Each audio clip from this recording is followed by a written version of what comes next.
Mas você não quer ir, não foi pra igreja? Menina, na hora da igreja ainda não, eu nem tomei banho. O teu pai falando, eita, 6h30 tu já... Não, não precisava pra igreja. Eu falei, menina, eu vou pra igreja agora nada. Eu vou dar descansar aqui debaixo desse pé de manguinha aqui, menino. É bom demais, eu vou ficar descansando. Ô mãe, meu pai tá só esperando, ele já apanhou, já vestiu a roupa. Agora falta a senhora. Ele disse que não foi, ele vai sozinho.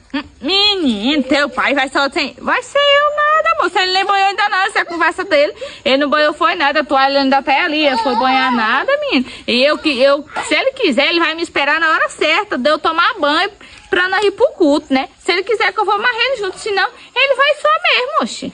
Oxi, mãe, a senhora é muito ruim, ó. Anda, passa pra dentro, mãe. A senhora não ir passar pra dentro, a senhora vai ficar sem pragueça. O teu pai nem tomou banho ainda, menina. Anda, mas a senhora passa ou não vai pra igreja? Não, que menina?